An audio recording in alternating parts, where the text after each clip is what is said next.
welcome to the first episode of our conversation on Giants in Dungeons & Dragons 5th edition. I'm Megan, and with me for this series is the ever-enlightening Casey. And this episode is going to act as an intro to Giants and a quick look at the biggest and bestest of them all, Storm Giants. But before we get started, Casey, why don't you tell everyone a little bit about yourself? Hey, Megan. Hi, Casey. Welcome to the Guild House. So exciting.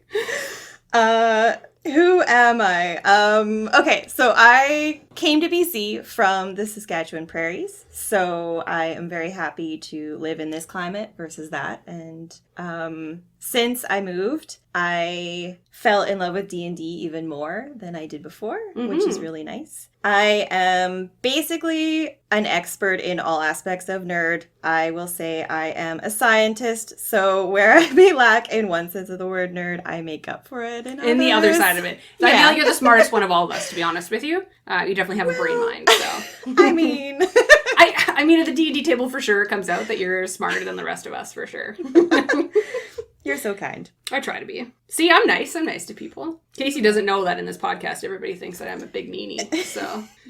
But I'm a very nice person.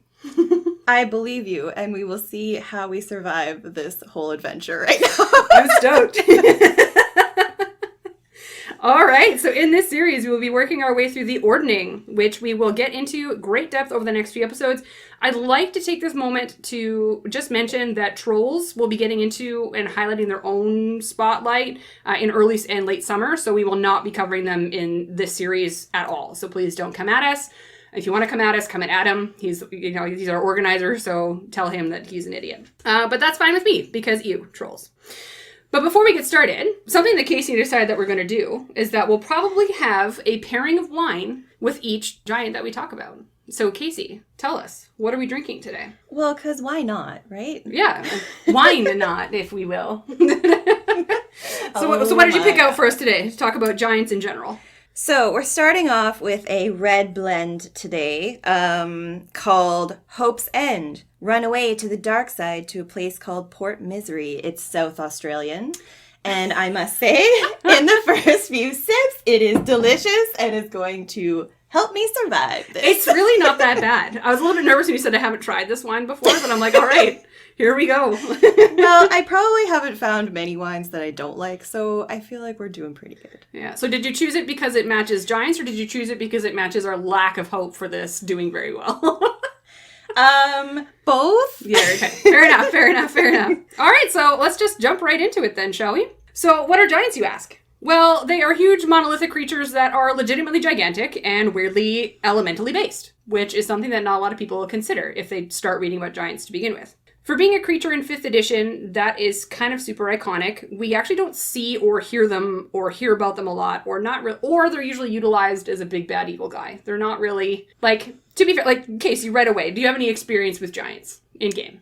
Well, because I have played with homebrew Adam campaigns for the last 5-ish years. Lots. I think I've seen them all, and they have royally fucked us up and been our allies. I highly do not recommend going up against fire giants, for one. That ends badly. Hill giants were a nightmare, but they're so hilarious because they're so dumb that you can kind of go up against them with some magic and convince them to do things, which sometimes works, but that con just destroys you as well. So run away a lot of the time. Run away from the giants. Yeah. I love that. And you'll learn why, but before we dig too deep into the stature, let's talk about what I mentioned earlier, the Ordning. So there are 6 main giants. Some of them we've already kind of named them a little bit here or there. Casey's pouring us some wine. Phenomenal. Can you fill my glass here? I sure can. Thank you, my dear. This is going to be the theme of the day, so if you want to pick up a glass of wine and listen to us with us together, please do so. We don't encourage drinking if you don't want to, but if you should choose, enjoy. Certainly. All right, so again, there are 6 main giants. There's the Cloud, Frost, Hill, Stone, and Storm, which within the Ordning are assigned a very specific rank. So this is actually something that I learned was really neat about giants as a whole, which I did not understand when I kind of went into this. So the order is as follows. Storm are at the top, Cloud comes next, Fire after, then Frost, then Stone, then Hill, and then all the kin. So like your Ettins and your Ogres and your other, like your Trolls and your other giant-esque creatures, shall we say. So this ranking system is so specific that the lowest tier of a storm giant colony would actually still outrank the highest ranked cloud giant. Cool. So it's not like their chieftains match the chieftains of each clan. It's very much, if you are a storm giant, no matter what class or level you are better than a cloud giant. You are better than a fire giant. You are still top tier, shall we say. Very cool. Yeah. As I mentioned, they are giant. In fact, Volos likes to remind us of four very specific things about giants. They are huge, they are heavy, they are loud, and they are strong. So I feel like you can't really miss that you're coming up to a giant. You know what I mean? Like, it's hard not to miss that there's something gigantic and ginormous in front of you, I guess. But that's what she said. I don't know. That is fair. It can be shocking. It can be ever so shocking when something just loud and screaming comes at you, I guess. All right, but what else is there to know about them? Well, sadly, a lot of their history is lost. They are thought to predate even the elves and the dragons of the land, as they were birthed with the world itself. So they predate everything, is kind of the theory here. The smallest amount of history that we can trace is that every giant feels or knows that they can be traced back to their bloodline, which is the Allfather, also known as Anam. He was thought to bed many wives. Nice. Good on him. Mm-hmm. Despite having his traditional mate named Othia? Let's go with Othia. Othia? I like it. Othia for today. And this is supposed to explain why there are so many different types of giants with very particular sets of skills. But we'll cover more about that in a sec. But, I mean, you talked a little bit about your experience with giants. My experience with giants is very similar. Adam does like to use them in our campaigns as big bad evil guys or just things to fight to try and get somewhere. I feel like he throws these at us because he knows that we're going to outdo anything else that he throws at us. So this is his big, fine, fuck it. Giants it is then, is kind of the feel I get. Mm-hmm. Yeah. I think especially when Dan's characters is pissing him off, he'll do that as well. I like that you're already throwing shade at Dan and you're new to this. I mean, I feel like I can. Absolutely. You have a lot of experience playing with Dan's character. I'm not sorry, Dan. Sorry. Sorry, Dan. Not sorry, Dan. All right. So that's giants as a whole. But what we're going to do is we're going to break it down. I'm going to talk a little bit about their gods and go through a little bit about that. You can find information about their gods in many different places. You can find it in Volos. You can find it in the Monsters Manual. You can find it in a couple of different books and places. But again, a lot of their history is lost, so a little bit of information about their gods can be hard to find. But a little bit of the history that we do have, which I mentioned earlier, is Anam, the Allfather. It is thought he created the giants to be masters of the world, and that their stature was so that they could tower over the lands and be able to see all corners of the world and just be able to rule and be amazing. He is also the creator of the Ordning, so which we talked about before, giving them the status hierarchy to make sure that things are ruled accordingly. And the thing to know is that the giants don't mind this. They actually respect each other, and their territories and internal territory battles were not really a thing. They just accept that the Ordning is a thing. This is what we do. In fact, they actually have their own specific areas to rule to kind of keep them a little bit separate. So storm giants are both land and sky, but they tend to hide in different places. Cloud giants are in floating castles in the sky, and they actually serve the storm giants. Stone and fire are obviously in the mountains. That visually checks out to me. Frost giants are protectors of the glaciers. And finally, hill giants are just kind of scattered everywhere abouts. So, how did these mighty beings fall? The little we know is that during their reign over the world, they were primarily hunkered in the lands of Astoria, which were surrounded by dragons. This is actually what is referred to as the 1,000-Year War. And this is where it kind of took place between these two gargantuan creatures, the giants and the dragons. Wow, bring a bag of popcorn for that. It seems, because dragons are always so, especially in Dungeons and Dragons, when you think I play Dungeons and Dragons are to me the big bad at the end of the day. Mm-hmm. It's weird to think that they actually had an adversary that was worth having a war over because it was difficult to fight them. You know? Yeah. Such a weird concept to me. Terrifying. Yeah, I can't even imagine sitting there watching that. I'd be like, all right, well, this is when we evacuate and we never come back. We're out of here.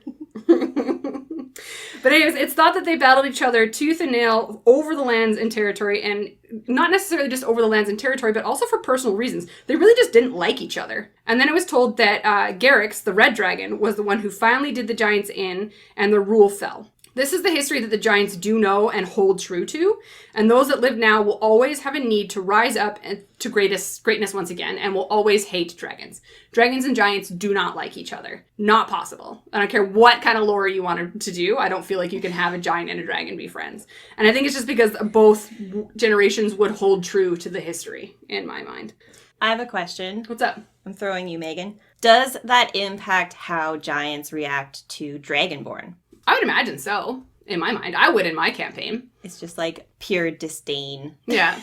Like, oh, or any kind of lizard folk, I wonder. Potentially. However, like, I think that because they would be so small in comparison, they would be like, oh, how the mighty have fallen now. You know what I mean? I feel like that would be the attitude a giant would have towards a dragonborn or a lizard folk or even a kobold. They'd be like, oh. Totally. Yeah. You're like, I will squish you between my thumb and finger. Yeah. You will be murdered. Fair enough. All right. A place of note is the capital called Vonenheim. This was thought to be such a great castle that not even the giants could have built it due to its large stature. But in the end, it was thought to, over time, have been frozen over by glaciers and now impossible to find. So some giants actually aspire to find these long-lost lands. So, again, I feel like that's a really good story hook, is finding the long-lost lands of their once great castle, right? Mm-hmm. After the kingdoms fell, Anam dismissed and disowned his children and basically said, get your shit together or I'm never coming back. So this is the dad that went out for cigarettes and then never came home. Wow, harsh. Right? Yeah. As like your all God, your all father, he's like, peace out, get your shit together. Yeah. Grow up. Fuck you very much. Thanks.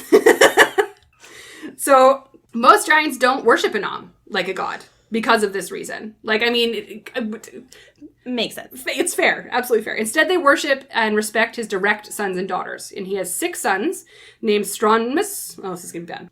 Stromnus, which is the champion of storm giants. Memnor, which is cloud. Searcher, which is fire. Trim, which is frost. Scorius, stone bones, which is stone. And Grolantor from the hills. As for daughters, he does have named daughters. There's Hyacea, which is the huntress and the home warden. And Ialinus, which is of love and peace. They are thought to be goddesses of their existence.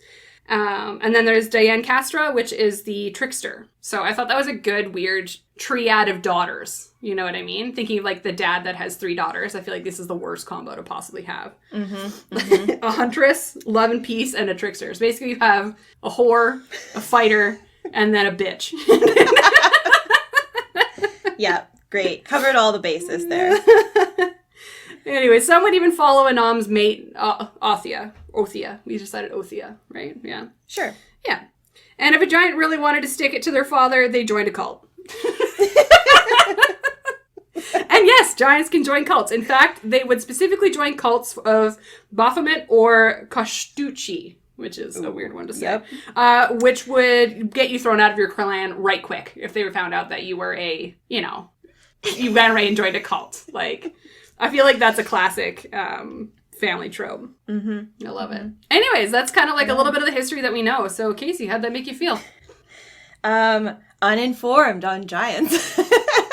How dare you dare? I feel like I was very informative. Meaning, I learned a lot in that spiel. Okay. Yeah, don't worry.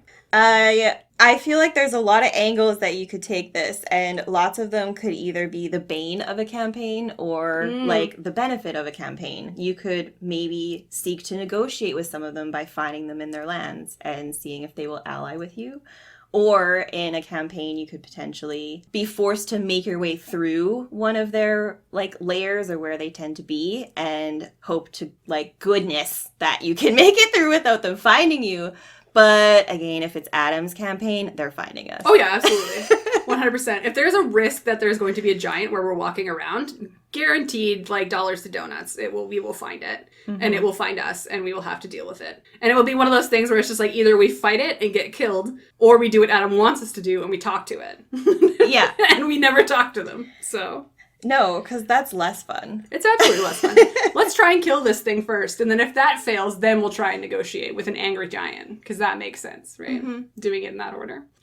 Yeah. As long as you have a healer, I mean, that's good. This is actually the campaign we're running now. Is the first time we're having like a legit healer. Not to do anything about, like, say anything bad about your paladin. How? In the last campaign. Shots fired, Jason. You've been here one day. a lot for us. And it helped at the time. But you really, really do need a cleric when you're going against giants. Like a life cleric that can bring you back from the dead because you're going to get squished. But like the audacity of this bitch. Guys. I'm throwing down. Okay. Yeah. Just throwing down razors. How would you use this in the history? Like, how would you use the history in a campaign? How would I? Great question. Mm-hmm. Well, I would, something that I would do is I would definitely dip into the brothers and the sisters. Like, I feel like that's a great thing to, tie into and pull into, because I feel like these are the giants that you wouldn't fight. These are the big, big bads you seek out for information about a giant you're trying to find, or a dragon you're trying to find. If you're trying to find a dragon, hunt out one of these brothers and sisters that may have had, a tussle or a history with it, right? Because I feel like if I've fought giants and I've had giants in campaigns, but never in my life did I learn anything about giants existing and why they exist and why no one is more afraid of them, or other than just to not run into one. You know what I mean? Yeah. So, what about you? Fair point. Yeah, I agree. And I think we could potentially find means and ways to strike a bargain, especially with storm giants, to see if they can be allies in a future venture. And that might bode well by selecting one of the appropriate brothers or sisters to do that. Yeah, absolutely. I love that. And that could be one of your tasks to do before, the big final battle, is to try and get an ally from one of these brothers or sisters. Or get an ally from each type of giant. Mm-hmm. Yeah. Be you need a storm giant, you need a cloud giant, you need a hill giant. You need one of each, and you need to rock up with 6 giants. And that's the only way you're going to kill this thing. Yeah. And that would also be a great segue for pretty much every player character to then make a deal with one of them. And usually doesn't end well, but you make the deal anyway because you want to survive. So each player character could also then be tasked to have that connection and that deal with one of them. Yeah, absolutely. Cool. I feel like it's also a really good opportunity to tie into characters' backgrounds as well. Because you're going to be traveling to so many different lands, eventually you're probably going to hit every hometown of every one of your playing characters, which means they're going to get a small story arc. You're going to get the mountain dwarf or what have you. You're going to go to the mountains to find yourself a fire giant, and he has to deal with his daddy trauma. And then you get the fire giant. You know what I mean? I feel like there's a lot of really cool tie-ins, especially because they're elemental. I feel there's just a lot of really cool tie-ins that you can do. Yep, love it. That's so good. All right, speaking of, let's start talking about storm giants. Yay! They're really cool. I know. Right? Am I wrong? They're actually pretty dope. They are the most majestic and highest on the totem pole of the Ordning. They are thought to be very in tune seers, which is something that I thought was so cool, since they're basically one with the earth itself. So they tend to live with either very high up in the clouds or very below down within the earth. So think watery caverns and caves. So they tend to hide themselves in the highest peak or the lowest peak, basically. For looks, they have a purple pale skin and sharp green eyes, and they're thought to be calm and collected until angered. So again, this kind of makes you feel like it's that dad that it's very hard to piss off, but once you do piss off, you run across the house and you hide in a closet kind of thing. I mean, that probably brought up a lot of trauma for people, but that's just how I imagined it in my head. They are known to be the distant prophet kings. That's also something that they're kind of known for.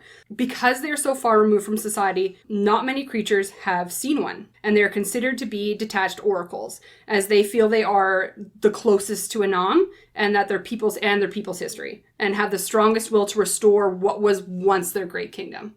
So these are the ones that are kind of closest to dad, and they're just we will be great again one day, and we will be the ones that rise up to do this. And with that, it is thought that they know the way of the world, and which kings will rise and which kings will fall. So this comes back to them being seers. In fact, people will seek out a storm giant for a reading.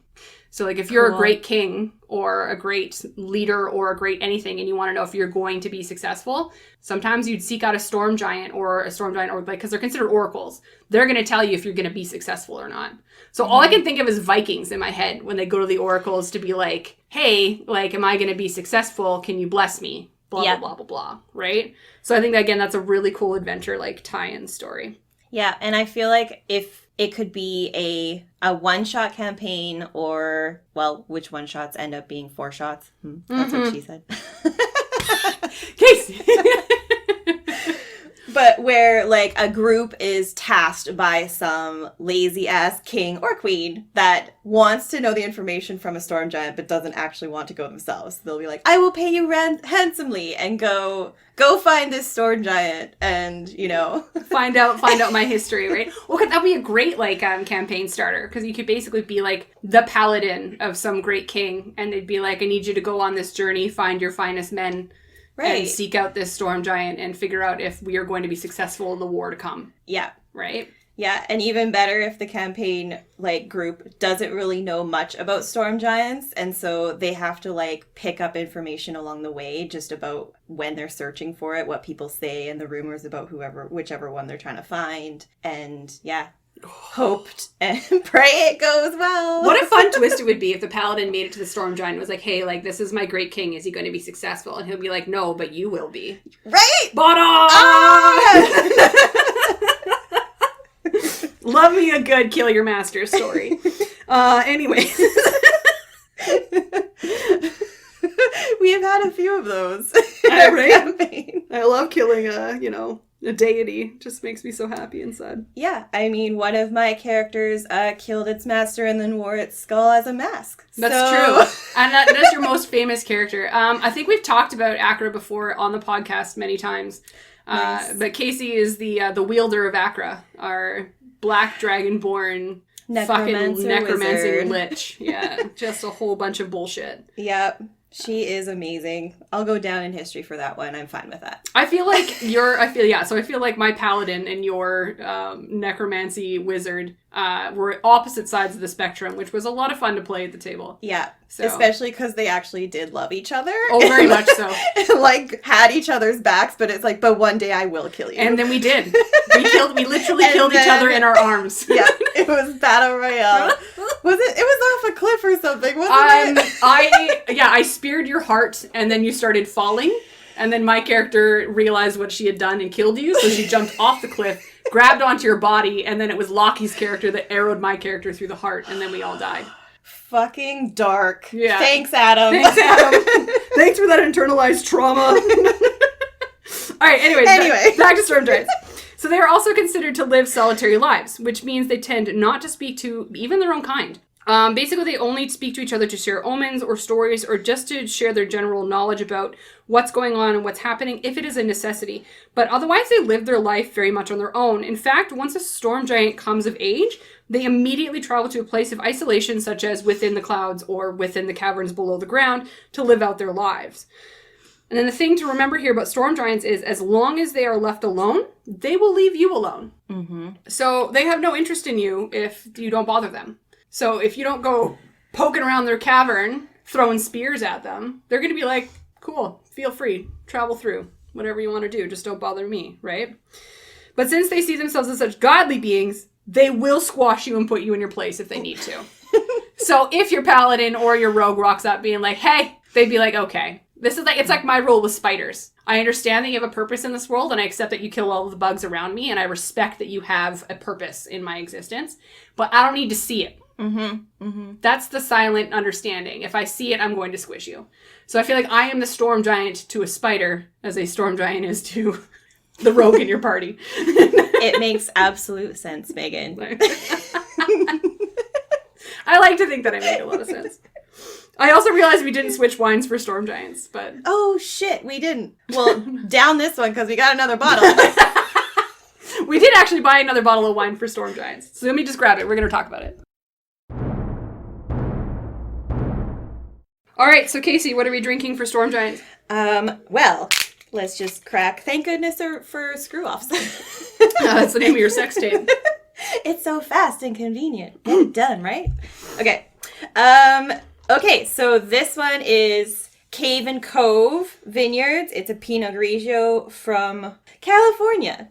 Did you go to California and pick this up? Is that what you're telling me right now? I went right down to the California aisle. Right down to their California aisles.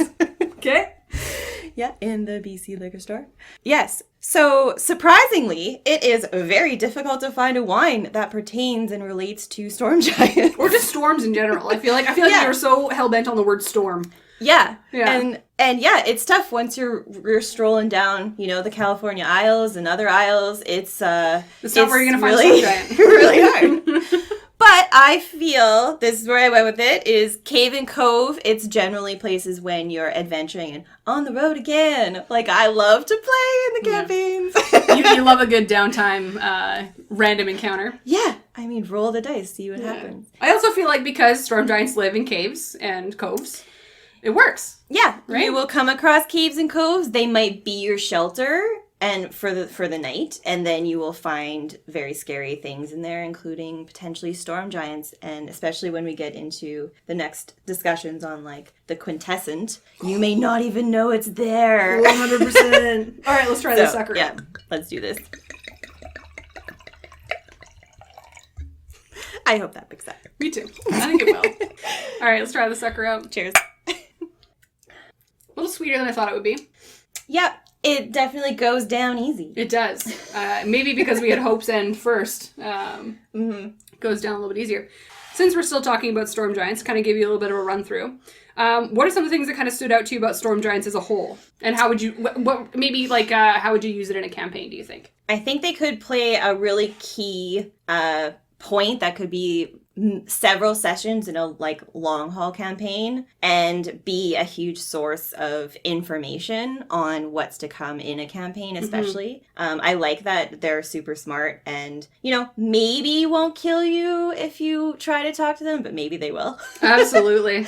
And I love the fact that they can essentially be right beside you in their like whatever their lair and you have no idea. So it's like, as soon as you have that sense of comfort of, oh, this is fine, this is gonna be fine, then like out of the clouds or out of the swirling wind and rain and whatever, then it's somebody who just starts talking to you and it's a storm giant. So I think that's the coolest thing about them, is they're very versatile for tailoring to a campaign setting that they could pop up at different times depending on where you are. Absolutely. And the fact that they're not necessarily forward aggressors, I think is such a neat thing about them. Because when you think giant or you think fire giant or you think I have fought giants before, it's kind of like how I go back to like kobolds. Your first instinct is to kill it. But like with a storm giant, again, if you don't fight it, it's not going to fight you. And people actually seek them out, and it will give people readings. Like it's a very calm and collected being. You know what I mean? I feel like I would definitely want to. It's the most interesting thing to me about them, and that I love about them. Agreed. There is a bit of a point of interest with the moods of Strahmus. Did you have any notes about that or thoughts and feelings? Yeah, I thought this was really cool. So you can read more about it in Volos, but it's Moods of Strahmus. Is that how we're pronouncing it? Strahmus? They're going to be so mad that we didn't research how to pronounce things. 100%. Strahmus? We'll do Strahmus. Just say it really fast. Strahmus. So, he is the eldest son of Anam's kids. And one thing that's interesting is he actually liked his siblings and wasn't the typical storm giant, which is probably why he's the point of interest. Yeah.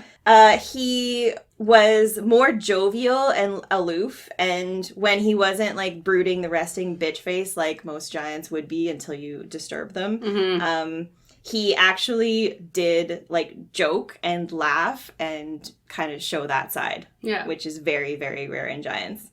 Like you had said, they're quiet and reserved when they're by themselves, which is most of the time. They're very recluse and they don't interact with even other giants that often. They secretly actually have like family reunions like the outback where they do like, I'm thinking like dancing around a bonfire with drinks, and they do that amongst themselves and have like a kick-ass time. Just nobody knows they do it, and so they don't like let it out either. They're just like, yes, we are recluse, we hate everybody and even each other. That's what they portray. Yeah. And so they just go so remote that no other creature will really see them doing this. And then they have these like parties. I fucking love that. Like, to your point, it ties into like the idea that they are actually like social creatures and they're interested in having connections with their family. So kind of like how I said earlier about how they would The only time they would talk to each other is to swap stories and to tell each other tales and give each other important news. I feel like they have these family reunions specifically just to be like, hey man, what's up? Where you been for the last 10 years? Like, this last millennia, how you been? Totally. And I feel like Strunmos is the one that kind of instigates a lot of that in it, and he's probably the one that like brings the keg. Oh, 100%. And he's like the sibling that like organizes it, being like, okay, at 10 a.m. we all arrive. Yeah. At 10:30 brunch is gonna start. Karen, you need to bring the pineapple and make sure it's cut this time because I'm not doing that. You need to bring it pre-cut. Fix it. Fix it. Let's fix it for the next time. Yeah, and then they do that. And then they just all part ways and go back to, like, the mysterious, gloomy, grim facade that they put in place for everyone else. I would love to see the family reunion photo that comes out of that. Yeah, amazing. All right, with that, I'm going to dump into some Storm Giant stats to give you a little bit of a breakdown of kind of how one of these would work in combat, in battle, and just in general how you would use them within your campaign. Storm Giants, they are chaotic good and huge creatures. They actually average 26 feet tall.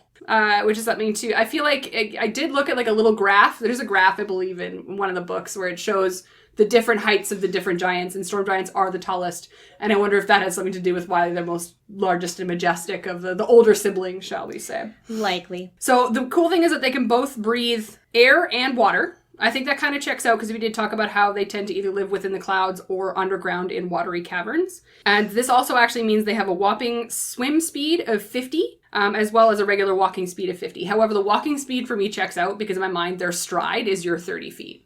Oh, God. You know what terrifying. I mean? Like, because I feel like if you take stride into account when you're walking, it makes sense that they can just outpace you in one turn. You know what I mean? Absolutely. So they are not easily murdered either. So they do have a huge health pool. And they do have monster-like strength and constitution and are a CR of 13. And they have a resistance to cold and an immunity to lightning and thunder. So they've got quite a bit of immunity to most things. Resistant quite a bit. And then they're strong and they've got a good constitution. So this is like hard to hit, super hard hitting. And like, again, like you don't want to piss them off in my mind. Yeah, and there's no hope of like doing any sort of spell casting on them to like for mind fuckery. It just will never work. No, absolutely. Like, absolutely not. They also have skill saves and, so this is the point. They also have skill saves in strength, con, wisdom, and charisma. Yes. So, all spellcasting things in 5th edition tend to be charisma-based these days. So, like, the only thing they can't save on is intelligence, which is, like, what? Like, a sorcerer? I don't know. But, like, everything else is wisdom and charisma-based. There's not a lot of intelligence-based spell pools anymore. They can speak to you as they do speak common. I feel like they've been around for many, many moons. They can probably speak any kind of common language of the area that they're around. But, of course, they always also speak giant. Due to being elemental, they also have the ability to spellcast, which most giants will. For these folks, they do have unique skills that kind of suit their element, shall we say. For these folks and these giants, their unique spells that they can cast and that suit them is they do have Detect Magic, Featherfall, Levitate, and Light, which is an interesting one. I wonder if it's because they're in caverns that they have the ability to do light. Featherfall, maybe because if they fall from the clouds. I don't know. Maybe they're just trying to make a storm giant look graceful. But then again, if you think storms and air and weather, like it makes sense they have control over air. Mm-hmm. If that makes sense. Now that I'm saying it out loud, it kind of makes more sense. Yeah. So, and they can cast any of those at will, by the way. And then 3 times per day, they can cast Control Weather and Water Breathing. So again, I feel like that suits them for, of course, being storm giants in the clouds, XYZ, or water breathing because they are below the water. Also, I feel like that would be very useful. Could you imagine if you got stuck in an underwater cavern and then there was a storm giant that was going to help you out, but they're like, okay, well, I can't get out because I can't breathe underwater. And after you have to do one of those like dives into the water under the cavern. And it's like, that's fine. I can just cast water breathing on you. It's okay, my guy. I got you. It's like, what a helpful storm giant that would be.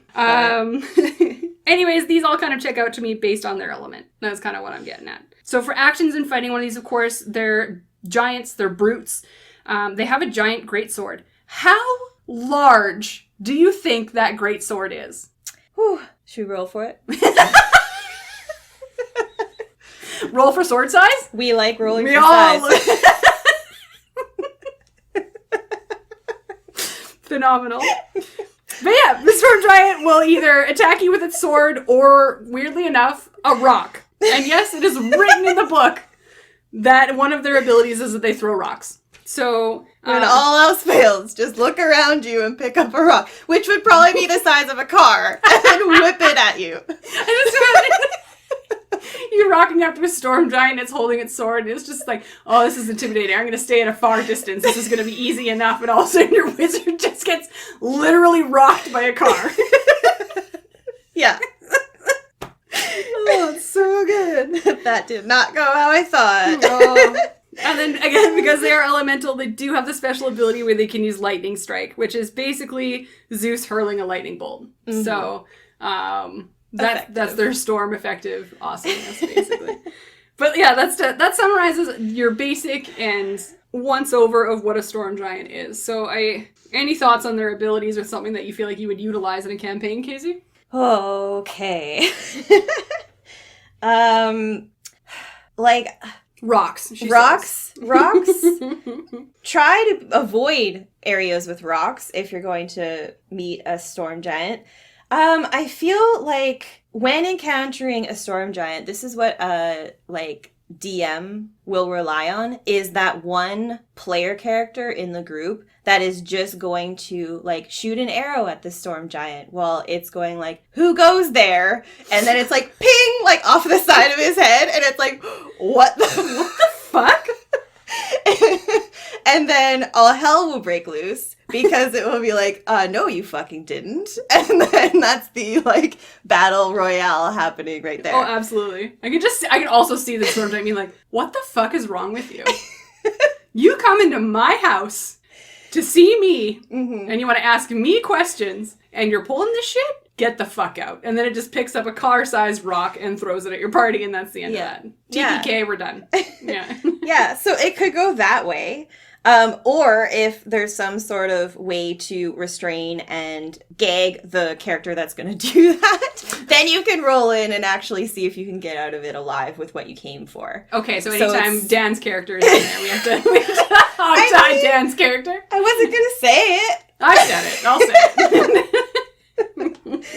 Adam's yes, it would be Dan's character. 100%. No matter what player Dan's playing, it would just be, okay, Dan, we're going to hog tie you to a pole, and then we're going to go take care of this. So I feel like it leaves a lot open to the group to decide how it goes. Yeah. And which would be, I think, very interesting for a DM. To be well, I'm throwing this at them and see how they handle it based on, player character knowledge, and then the campaign knowledge too. Yeah. If they actually know what they're getting into with a storm giant. Yeah. I feel like that's always difficult with the team that we play with, because we tend to play with people that have a wealth of knowledge of different monsters that sometimes rocking up to a cavern and even Adam will try and be ominous about the kind of big bad that you're about to fight, and it's all of a sudden somebody who's oh, I know what this is. I know. And then you and I are sitting there well, I don't fucking know. Yeah. I'm should I be scared? I don't know. I'm gonna talk to it. Yeah. I love it. All right, Casey, what you got for us? I think you're going to take us through the Storm Giant Quintessent. Yes, so this is pretty cool. Again, in doing so much research on giants to join you today, Megan. Storm Giant Quintessent is just the most fucking amazing ability. It's been very interesting to learn all about this. So basically, when storm giants are in a position where they might die, they can do one last effort to avoid the end of their natural life. And that is basically spinning themselves into, dispersing themselves into nature, literally transforming themselves into a semi-conscious storm. Yeah, so they become a storm. Yeah, they become a storm cloud. Just one giant storm cloud. Yeah. Yeah, thus called a storm giant quintessent. And so, it can be a blizzard. It can be, a vortex raging in the ocean. It can be a thunderstorm. And it's just, absolutely terrifying to actually witness this in person, I imagine. Yeah. And someone may not even know that that is a storm giant. They might just see the storm and be well, let's avoid that. That looks very, very fucked up. Yeah. Yeah. And it's actually a storm giant in this other form. This emotional form. Mm-hmm. Mm. When a storm giant moves into this quintessent form, it sheds all its armor and weapons, obviously, to just be more of a, like, morph and a mist or like, whatever. I don't need this shit. I'm going to kill you with lightning. Yeah. But then it can still just make weapons out of thin air. So when it needs a weapon, it will just, like, pull it. That's fucking badass.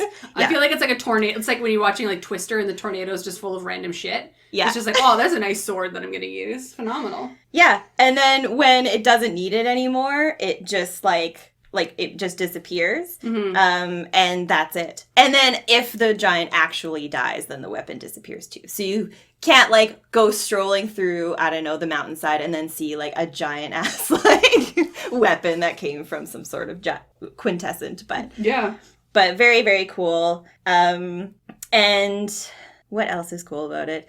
In that form, the storm giant can actually revert back to its true giant form on a whim if it wants to. But the change is temporary because it is basically on its last leg. Like, it avoided death doing this, but it can reform to talk to somebody or do something in that form, and then it goes back. So that's fucked up. Yeah. So I also think this would be really cool as an encounter, like, even on like when you're on the road. I don't think that this is something to say for a random encounter on the road. Yeah. Adam, don't take notes on this. Adam, do not take notes on this. Do not listen to Casey. But if you're like, I don't know, you're a traveling party and somebody rolls really bad for the random encounter on the road, you can come across some sort of thunderstorm or some sort of, like, cyclone going on, like, in the distance on the water, and then eventually you kind of have to make your way near it, and then suddenly it changes into a storm giant in the normal form and tries to talk to you, and maybe it can then give you some vital information or just be like, I've been really lonely. I don't know if that's the message it's going to give, but you know what? I would love that. Yeah. Be like, what you doing coming near me? And yeah, so it could be an angle to give the, like, group information. Yeah. And then it just, and then it's gone. Yeah, yeet. I'm out of here. Yeah. Yeah. So I feel like that's pretty cool. Yeah. What else about this? Oh yeah, quintessence lair. So obviously if it picks a, like, if it's like wind-based or water-based, it might end up residing in a certain area that makes sense. If it's wind-based, it might be just up in the top of the mountains where it can kind of just swirl and be part of the clouds. Or it can be down by the water, and then it can be like cyclone-like or rainstorm-like, whatever it wants. When that happens and it has a layer, it then, of course, gets layer actions. Of course. And that essentially becomes its lair because it doesn't need a castle. It doesn't need another home anymore. It's just in that quintessent state. Yeah. So it just picks a new home and resides there. So yeah, it gives it a lot of other abilities based on the form that it is. Yeah, that makes sense. Yeah. So should we go through that in more detail? Because it has specific layer actions, right? And that's something to remember about these ones, is that they're not just regular storm giants. They're actually legendary to a sense. They are. So to your point, like, they, based on whatever form they're in, they do have layer actions, and they do have regional effects too, which I think is really cool. So first, one of the options is a giant creates a thunderclap, and that can be anywhere in its lair, and so it basically, like, scares people away. Yeah. I think that's what that one's It's like for. the warning. Yeah, like, I'm here, right? Yeah, and they can also do 20-foot radius sphere of fog. To kind of hide itself if it needs to, in my mind. Yeah, exactly. It can create a strong wind, and by strong wind, 60-foot long, 10-foot wide. So that would be very disturbing if you came across that. Which technically is from what I understand, and I'm sure the internet will correct me, but a 10-foot wide, like 60-foot long, strong wind, I think is twice, like, normally, like, a line is only 5 feet. I think so. Even with dragons, it tends to be it's 5 feet. And 30 feet, right? Which is, so the fact that it's, like, twice as wide and almost longer than a dragon's layer capability, to me, it speaks waves of the power of these giants, which kind of sucks that they fell to the dragons. Fuck the dragons. And then they kind of spoke a little bit to like regional effects in general, and the fact that they are like these storms is you're gonna feel the fact that there's strong winds or like super lightning or what have you. Like if you're getting close to the layer, it's gonna be raining, it's gonna be snowing, it's gonna be lightning, it's gonna be thundering, it's gonna be, and like the best part is your party is gonna think that this is just a normal storm. Yeah. And then all of a sudden it's gonna be like, no, there's an actual being at the eye of this storm. Yeah. You know what I mean? Yeah, and now you and I and everybody who listens to this is going to know, oh shit, there's something else going on here. Yeah, they're gonna be and now they're gonna be like, the jig is up, we know. There's a storm of ruin. Not just any storm. I'm never gonna watch Twister the same again from now on. Yeah. I'm gonna be like, oh no, that's a storm giant. Like, yeah. From now on, forever, as a person, whenever we have a thunderstorm here in like the mountains of BC, I'm gonna be like, oh, that'd be a storm giant. Storm giant's moving. What is like? Okay, so like, when you were a kid, what did your parents tell you thunderstorms were? I know that's a weird question, but like when I was a kid, I was always afraid of thunderstorms, and so my parents would always tell me that it was giants bowling. Really? In the sky. That was nearly the truth. I know. And now I'm like, did my mom and dad fight storm giants? That's a great origin story. Yeah. That's what I was going with. That word, origin story. Villain origin story is that I was told as a young child that thunderstorms were giants bowling in the sky, and I learned that was actually real. And I'm like, I would like to be friends with a giant. Love it. That's my origin story. My parents weren't that creative. I think my mom was more just the straight and narrow. Like, it's a fucking storm, Casey. It's a fucking storm. It just happens sometimes. Don't worry. Oh man, so good. All right, so between the two of them, just talking about storm giants and then storm giant quintessent, which one's your favorite, Casey? I mean, quintessent, I think if you can get past the fact that it's like the end of its days, I think it's a pretty cool piece to add into a campaign and would be pretty cool to play as a DM. Yeah. Because it just has, well, legendary actions and like layer actions are always really cool. Yeah. I think that you said like a good point there in the fact that remembering that it's the end of the storm giant's days. Yeah. Which I don't think a lot of players would have the inherent knowledge that running into a quintessent storm giant means that this is one that is dying and will eventually be gone. Mm-hmm. Is weirdly an emotional piece that I think can easily be played upon if a player knew, or like your wizard knew, or like your sorcerer knew, and being like, okay, well, this is actually a sad moment. Yeah. This is a being that is passing, and then actually makes the team take a beat and respect and honor the fact that this thing is dying.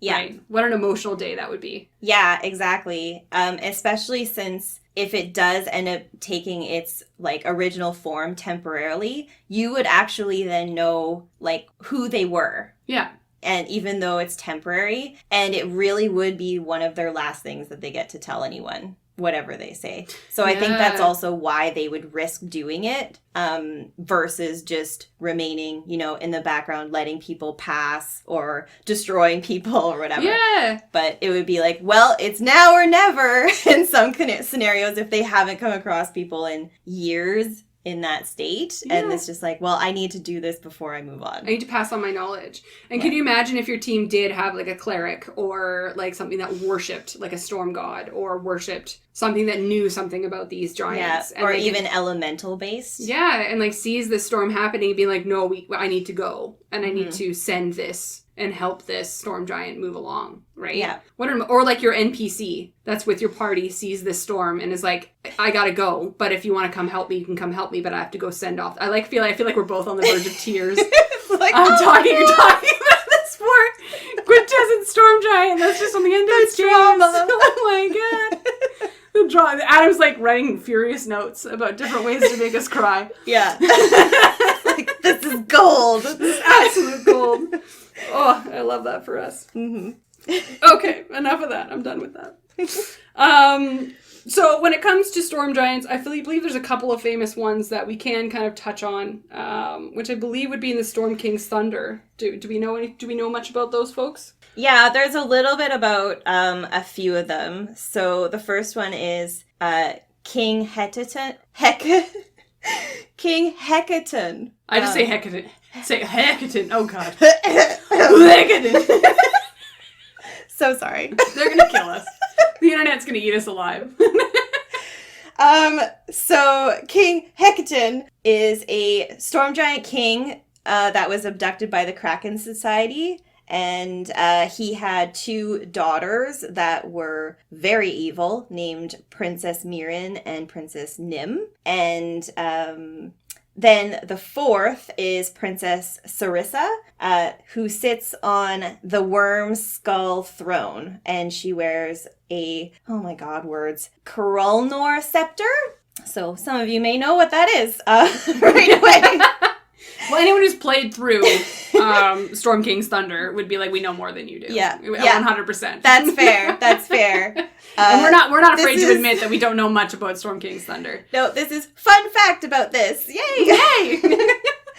But what is cool is because of this scepter, that's how she connects to the powers in the throne that she sits on. Yeah. So I think she would also be very terrifying to have to go and seek out or discuss with. And how she connects back to the other 3 is that she suspects that Hecaton killed her mother. Mm-hmm. So she uses that to her advantage by, like, visitors coming to see her. She will sometimes task them with going to get more information and trying to find out whether that's true or not. But I don't think even if she was going to be disproved, she would accept that. I think this is from her to her dying days. She will love this 100%. and So, just be like, this is what's happened. Yeah, those are kind of spoilies for Storm King's Thunder. But at the end of the day, like, I feel like even if your party was to rock up to her and she's like, hey, like, this man killed my mom, but, like, or didn't even tell you that, just said, like, I want to know about this person. I think that they, like, did something terrible to my family. Can you please go and research this for me? I will reward you in great reward, XYZ, blah, blah, blah, blah.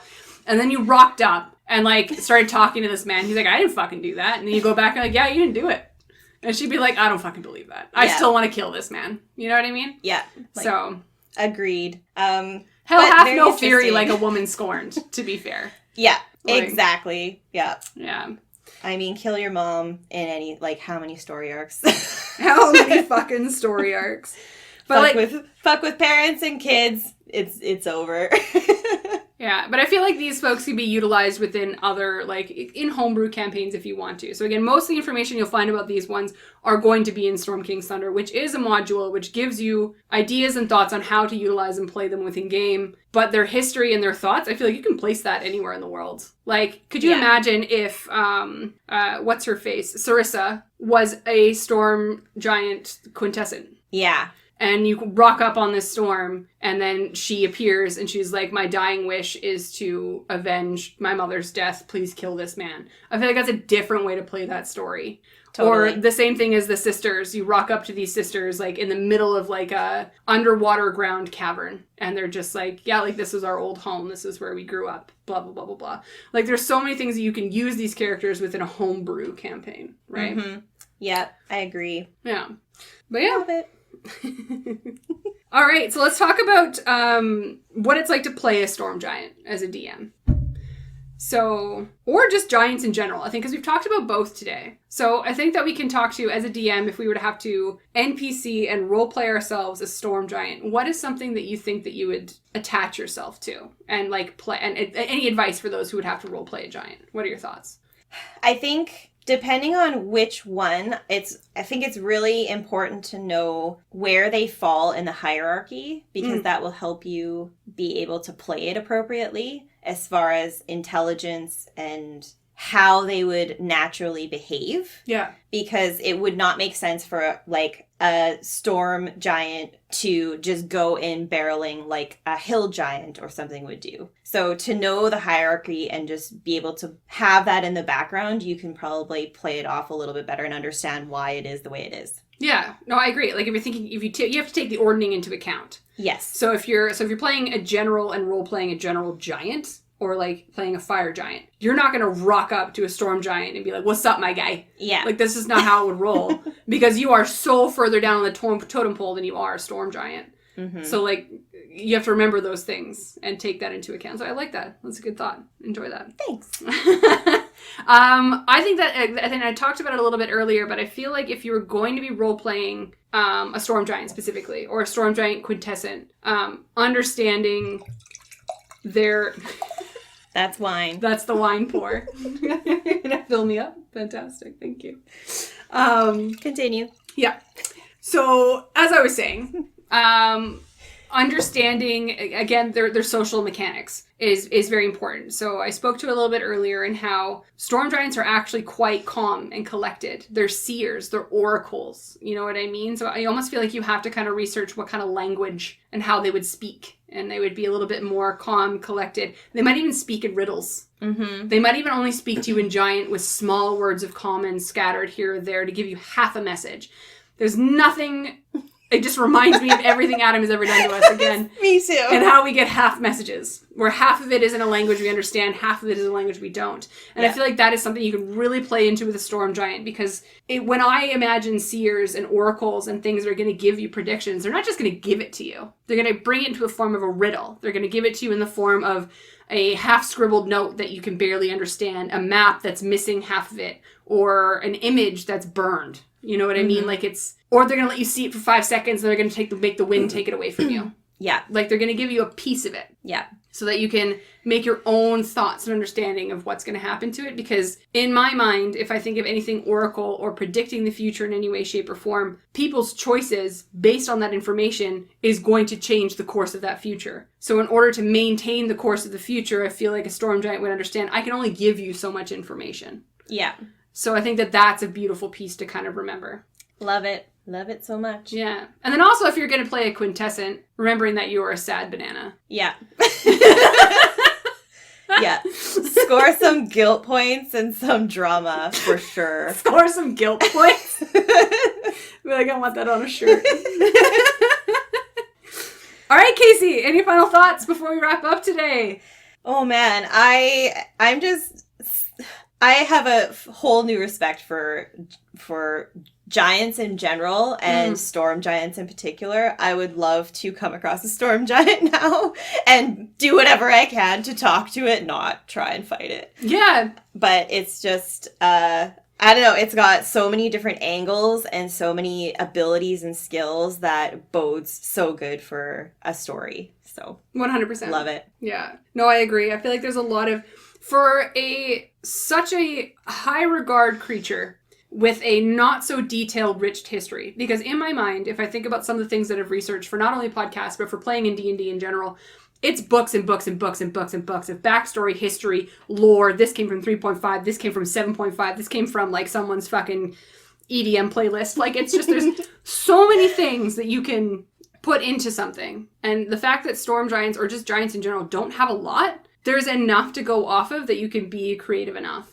And I think that that's something to remember, is that the history went somewhere. So I feel like it leaves a lot of room for a lot of good homebrew and a lot of good stepping off points, right? Yeah. And I feel like they're not used in a positive light enough. Yeah. Yeah. Again, talk to your giants. Yes. Yeah. I agree. It's not just smashy smash, let's go in. Yeah. I'm glad that you agree. Because I went from talk to your kobold to talk to your giants, ladies and gentlemen. Yeah. Talk to your damn giants.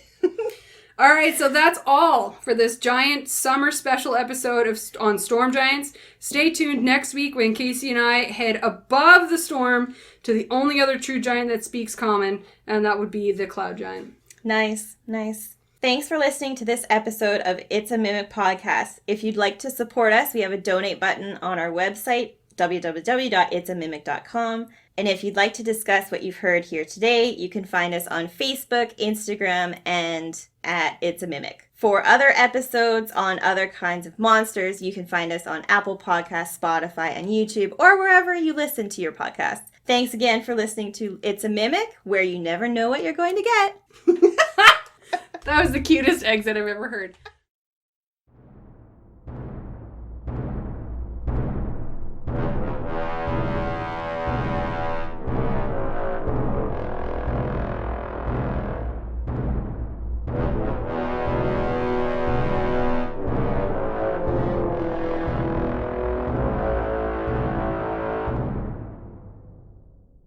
Also, it's r/it's a mimic. I was like, fuck, I didn't check that before. Bitch, that's Reddit. Do I need to fix it? No, I think that Adam will just leave that in. I'm like, at r slash it's a big. I'm like, is that supposed to mean something? Sorry, Adam.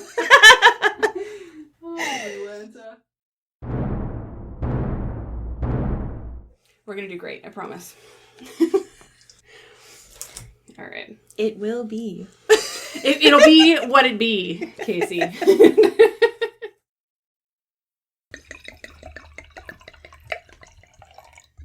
Cheers. Cheers.